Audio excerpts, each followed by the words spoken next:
Got gas.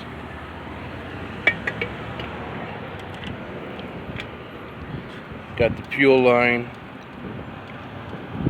going straight. Putting on choke. Giving it a couple break-in pulls. Get oil there.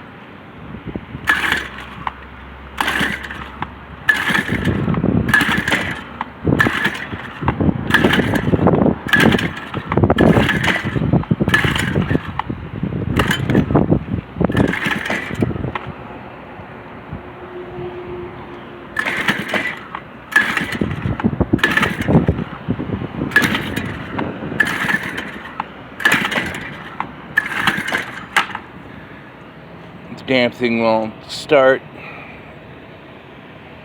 I'd like to buy a Honda GX 120 that has a good reputation. This a Hiniy, come on.